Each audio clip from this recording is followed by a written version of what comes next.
حضرت امام حسین کی شہادت سے کیا سیکھا؟ ہم نے سب سے پہلے یہ چیز سیکھی، اللہ جس کو ایمان دے دیتا ہے، جب لا الہ الا اللہ جب آپ اپنے ذہن میں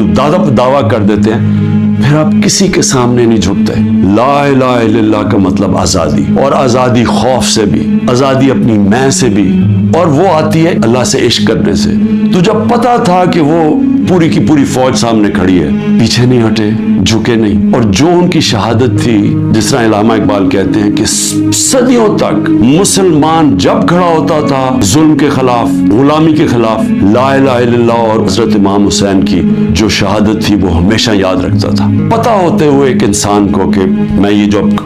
کھڑا ہوں اسٹینڈ کے اوپر تو میں زندہ نہیں رہوں گا، اس کے باوجود وہ عشق کتنا ہوتا ہے اوپر والے کے ساتھ کہ وہ کہتا ہے کہ میں یہ کوئی نہ سمجھے کہ میں خوف کے بت کی وجہ سے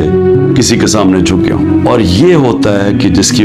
جو انہوں نے بیج بو دیے کہ ہمیشہ مسلمان دنیا میں ظلم کے سامنے جب لوگ کھڑے ہوتے ہیں تو ان کو یاد آتا ہے وہ اس قربانی کا، اور یہ بھی یاد ہے کہ یزید نے کیسے یہ ظلم ہونے دیا تھا، وہ کیوں کامیاب ہوا، کیونکہ کوفہ کے لوگ اتنے خوف زدہ تھے، اس نے اپنا گورنر، ظالم گورنر کو رکھا تھا، اس کے ظلم کی وجہ سے وہ اتنے سہمے ہوئے تھے، وہ اتنے ڈر گئے تھے یزید کے ظلم سے کہ وہ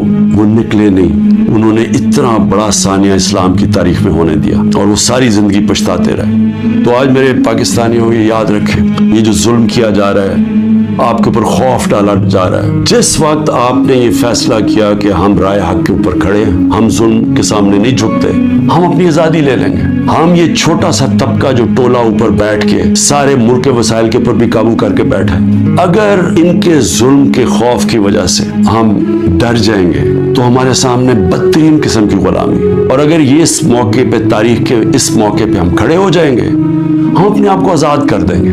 اور آزادی آئے گی انصاف سے۔ جب ہمارے حقوق کی ہماری عدالتیں حفاظت کریں گی، یہ ان کے حربوں کی وجہ سے، ان کے ظلم کی وجہ سے میں کسی صورت